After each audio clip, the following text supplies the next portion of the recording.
నమస్తే, welcome to our channel. నేను సౌజన్య. ప్రభుత్వ సలహాదారు సజ్జులేమో కౌంటింగ్ కేంద్రాల దగ్గర నియమ నిబంధనలు పాటించే వాళ్ళు కాకుండా ఎవరైతే కౌంటింగ్కి అడ్డుపడతారో గొడవలు చేస్తారో వాళ్ళే అక్కడ ఉండాలి అని చెప్పి ఆయన అంటున్నారు. కానీ ఇక్కడ ముఖేష్ కుమార్ మీనా ఏమో ఎన్నికల ప్రధాన అధికారి ఎవరైతే కౌంటింగ్ కేంద్రాల దగ్గర గొడవలు చేస్తారో ఇమీడియట్గా వారిని అరెస్ట్ చేస్తామని చెప్పి ఆయన అంటున్నారు.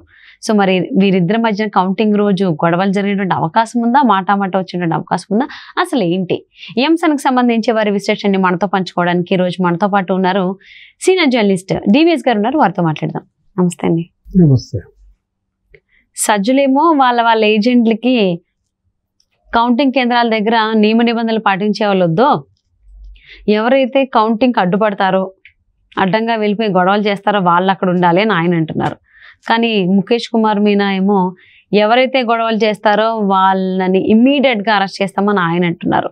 సో మరి వీళ్ళిద్దరి మధ్యన కౌంటింగ్ రోజు గొడవ జరిగేటువంటి అవకాశం ఉంది అనుకోవచ్చా వీళ్ళ మాటల ద్వారా? ముఖేష్ కుమార్ మీనా ఏమన్నారు, CEO గొడవలు చేస్తే అల్లర్లకు పాల్పడితే తోక కత్తిరిస్తామన్నట్టుగా మాట్లాడిన పరిస్థితి చూసాములే చాలా మందిని అంటారు.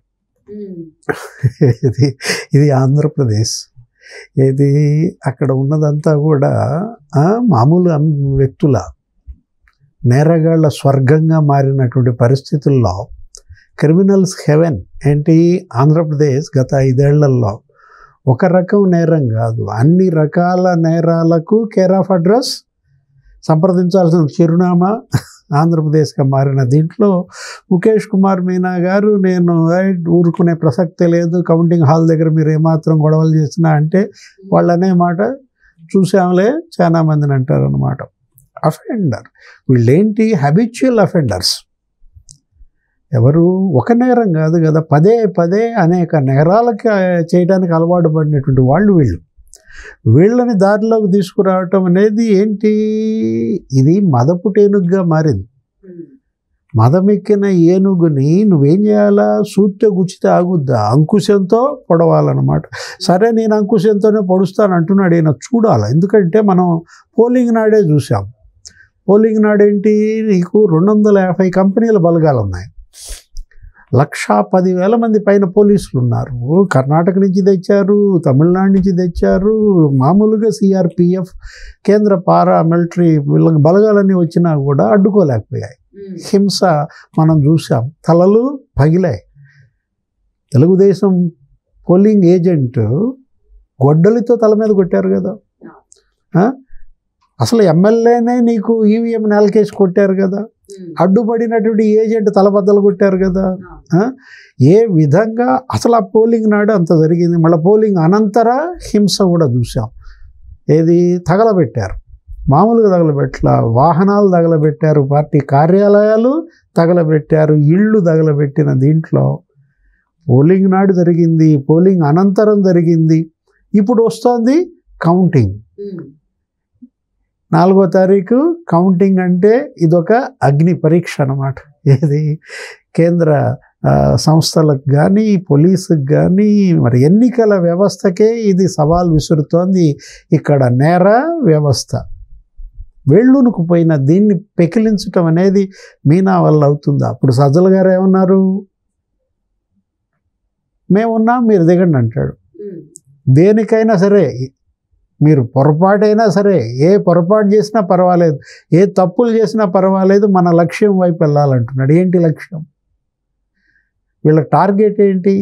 టార్గెట్ చేరుకోవటమే మన లక్ష్యం అంటే ముఖ్యమంత్రి పదవే మన లక్ష్యం, ఏదో విధంగా అధికారం పొందటమే మన లక్ష్యం. నో రూల్స్, ఓన్లీ రూలింగ్ అంటోంది ఎవరు? సజ్జల. ఈయనేమంటున్నాడు?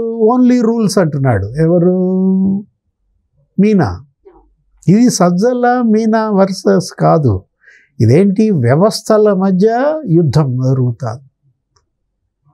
దురదృష్టం ఏంటంటే అణిచేయాల్సినటువంటి బలగాలే నేరస్తులతో కుమ్ముక్క కావటం ట్రాజడీ. మనం చూసాం. మల్లికా గార్గ్ నిన్న మాట్లాడుతూ ఏమన్నారు, పల్నాడు అసలు దేశంలోనే ఇంత చెడ్డ పేరు వచ్చింది, మాచర్ల, నరసరావుపేట దేశం మొత్తం తెలిసిపోయాయి.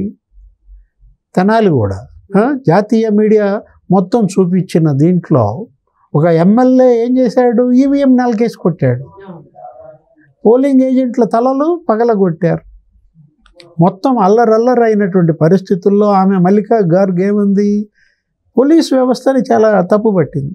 మా వాళ్ళే బుల్షిట్, ఇక్కడే బ్లాక్ షీప్ ఉన్న దీంట్లో పోలీసుల నుంచి సమాచారం వాళ్ళకు వెళ్తుందంటే ఏ విధంగా ఈ నేరస్తులు తప్పించుకోగలిగారు, ఇతర రాష్ట్రాలకు వెళ్ళగలిగారు? వీళ్ళ సహకారంతోనే కదా. ఇప్పుడు గృహ నిర్బంధంలో ఉన్నటువంటి వాళ్ళు ఎలా వెళ్ళారు ముఖ్యమంత్రి దగ్గరికి? ముఖ్యమంత్రి దగ్గర నుంచి మళ్ళీ ఇంటికి వెళ్ళారు, తర్వాత మళ్ళీ అక్కడి నుంచి వేరే రాష్ట్రానికి ఎలా వెళ్ళారు? ఇప్పుడు తమిళనాడుకి ఎలా వెళ్ళారు? విదేశాలకు కూడా వెళ్ళాలనే ప్రయత్నాలు జరిగినప్పుడు దీంట్లో ఇవాళ మీరు ఏం పాస్పోర్ట్లు సీజ్ చేసినా, ఇంకేం సీజ్ చేసినా, మీలో బ్లాక్ షీప్ ఉన్నప్పుడు పోలీసులో కావచ్చు, రెవెన్యూ వ్యవస్థలో కావచ్చు, ప్రభుత్వంలోనే వాళ్ళ మనుషులు ప్రభుత్వం చేస్తున్న పనులు ఎప్పటికప్పుడు వాళ్ళకి తెలియజేస్తున్నాడు. దీంట్లో ఎవరు వాళ్ళకి వాళ్ళ కాపలాదారు? కంచే చేను మేస్తే ఆ చేనుకి ఇంకా రక్షణ ఎక్కడుంది? ఇప్పుడు చేనుకి కాపలాగా నువ్వేమేస్తావు? కంచేస్తావు. ఇప్పుడు మన వ్యవస్థకి కాపలాగా ఏం పెట్టారు? పోలీసుని పెట్టారు. ఇప్పుడు ఈ పోలీసులే మేస్తున్నారు కదా, కంచే చేను మేస్తే అంటే ఉంది. అందుకనమాట. అంటే ముందు మీనా గారైనా, మల్లికా గార్గ్ అయినా, వేరే ఎవరైనా సరే, డీజీపీ హరీష్ కుమార్ గుప్తా అయినా ముందు మీ దగ్గర బ్లాక్ షీప్ని ఏరేసుకోవాలి. చేశారు, కొంతమందిని తప్పించారు, విధులను వేటేశారు. మనం చూసాం 34 మందిని ఐఏఎస్లు, ఐపీఎస్లు, డిఎస్పీలు నిన్న కూడా చూసాం. ఎవరు రిటర్నింగ్ ఆఫీసర్లో 3 లేపేశారు. అయినా చెవిరెడ్డి దగ్గరికి సీసీ ఫుటేజ్ ఎట్టా వచ్చింది?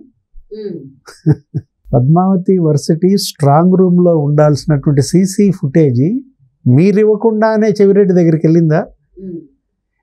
చెవిరెడ్డి భాస్కర్ రెడ్డి ఆ సీసీ ఫుటేజ్ శుభ్రంగా వేసి నీకు డెమాన్స్ట్రేషన్ చేశాడు. ఏమని? ఇదిగో పులివర్తి నాని మనుషులు ఇట్లా మా వాళ్ళని కొట్టారు, మార్చేశాడు సినిమా.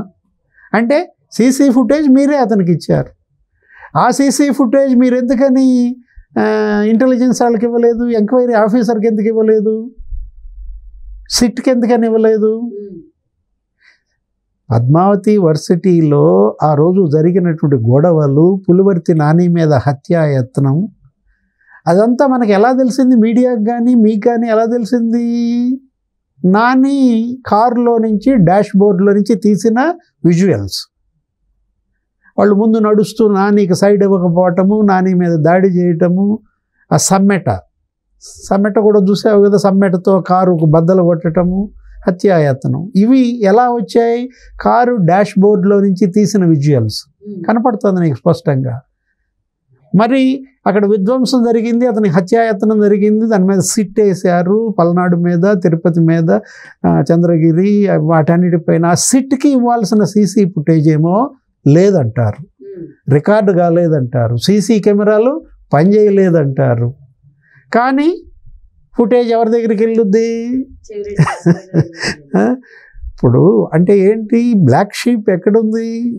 మీ మనుషులు, మీ వాళ్ళే, మీరే వెన్నుపోటు పొడిస్తే ఇందిరాగాంధీని చంపింది ఎవరు?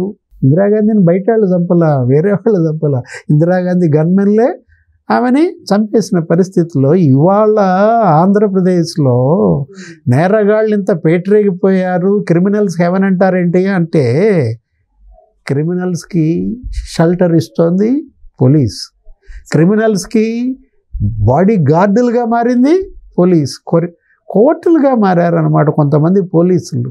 వాళ్ళల్లో మార్పు రావాలా? నిన్న మల్లికా గార్గ్ పాపం వినుకొండలో ఆమె తన యొక్క సహాధ్యాయులు, సహచరులు, శాఖ ఉద్యోగులను ఉద్దేశించి చారిత్రాత్మక ప్రసంగం చేసింది.